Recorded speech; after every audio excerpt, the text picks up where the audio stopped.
عشرۂ ذوالحجہ، سال کے قیمتی ترین 10 دن، زمانے کے 10 بہترین دن۔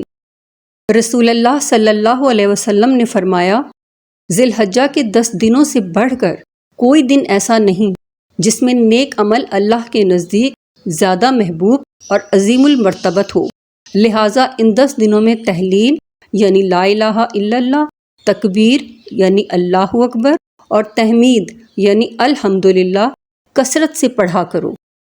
مسند احمد 2882۔ عشرہ ذوالحجہ میں کرنے کے کام۔ تکبیرات کے مسنون الفاظ: اللہ اکبر، اللہ اکبر، اللہ اکبر، وللہ الحمد، اللہ اکبر و اجل، اللہ اکبر علی ما ہدانا۔ سنن الکبریٰ البیہقی 6504، صححہ البانی فی ارواح الغلیل۔ اللہ اکبر، اللہ اکبر، اللہ اکبر، لا الہ الا اللہ، اللہ اکبر، اللہ اکبر، وللہ الحمد، اللہ اکبر کبیرا والحمد للہ کثیرا وسبحان اللہ بکرۃ واسیلا۔ فضائل ذکر۔ اللہ کا ذکر کائنات کی ہر چیز سے محبوب۔ حضرت ابو ہریرہ رضی اللہ عنہ سے روایت ہے کہ رسول اللہ صلی اللہ علیہ وسلم نے فرمایا، لَأَنْ أَقُولَ سُبْحَانَ اللَّهِ وَالْحَمْدُ لِلَّهِ وَلَا إِلَٰهَ إِلَّا اللَّهُ وَاللَّهُ أَكْبَرُ أَحَبُّ إِلَيَّ مِمَّا طَلَعَتْ عَلَيْهِ الشَّمْسُ۔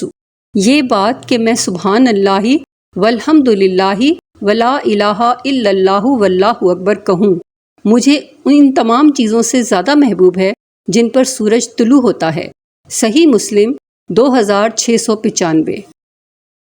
عشرہ ذوالحجہ کی فضیلت۔ رسول اللہ صلی اللہ علیہ وسلم نے ارشاد فرمایا کہ اللہ تعالیٰ جل شانہ کی عبادت کے لیے عشرہ ذوالحجہ سے بہتر کوئی زمانہ نہیں۔ ان میں سے ایک دن کا روزہ پہلی سے 9ویں ذی الحجہ تک 1 سال کے روزے کے برابر، اور ایک رات کی عبادت کرنا پہلی سے 10ویں ذی الحجہ تک شب قدر کی عبادت کے برابر ہے۔ ترمذی و ابن ماجہ۔ یوم عرفہ کا روزہ۔ رسول اللہ صلی اللہ علیہ وسلم نے ارشاد فرمایا کہ یوم عرفہ 9ویں ذی الحجہ کے روزے کے متعلق اللہ تعالیٰ شانہ سے امید ہے کہ وہ پچھلے 1 سال اور آنے والے 1 سال کے گناہوں کے لیے کفارہ بن جائے گا۔ صحیح مسلم 1162۔ فرمان مصطفیٰ صلی اللہ علیہ وسلم۔ حضرت ابو ہریرہ رضی اللہ عنہ سے روایت ہے کہ رسول اللہ صلی اللہ علیہ وسلم نے فرمایا، جس شخص نے اس گھر کعبہ کا حج کیا اور اس میں نہ رفث یعنی شہوت کی بات منہ سے نکالی اور نہ کوئی گناہ کا کام کیا، تو وہ اس دن کی طرح واپس ہوگا جس دن اس کی ماں نے اسے جنا تھا۔ صحیح بخاری 1819۔ روایت ہے حضرت عبداللہ بن عباس رضی اللہ عنہما سے کہ رسول اللہ صلی اللہ علیہ وسلم نے فرمایا، ان 10 دنوں کے عمل سے زیادہ کسی دن کے عمل میں فضیلت نہیں۔ لوگوں نے پوچھا، اور جہاد میں بھی نہیں؟ آپ صلی اللہ علیہ وسلم نے فرمایا کہ ہاں، جہاد میں بھی نہیں، سوائے اس شخص کے جو اپنی جان و مال خطرے میں ڈال کر نکلا اور واپس آیا تو ساتھ کچھ بھی نہ لایا، سب کچھ اللہ کی راہ میں قربان کر دیا۔ صحیح بخاری 969۔ ذوالحجہ کی تکبیرات اور جنت کی بشارت۔ رسول اللہ صلی اللہ علیہ وسلم نے فرمایا، جب بھی کوئی حاجی تلبیہ یعنی لبیک اللہم لبیک، لبیک لا شریک لک لبیک، ان الحمد والنعمت لک والملک لا شریک لک پڑھے تو اس کو بشارت دی جاتی ہے۔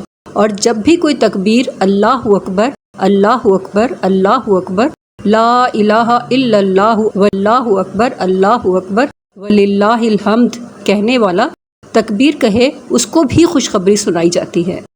صحابہ کرام رضی اللہ عنہ نے سوال کیا، یا رسول اللہ صلی اللہ علیہ وسلم، کیا جنت کی خوشخبری؟ آپ نے فرمایا، ہاں، جنت کی خوشخبری ہے۔ دعا: اللہم الہمنی رشدی و آئذنی من شر نفسی، اے اللہ میرے دل میں وہ ڈال جس میں میرے لیے بھلائی اور بہتری ہو، اور میرے نفس کے شر سے مجھے بچا اور اپنی پناہ میں رکھ۔ سنن ترمذی 519۔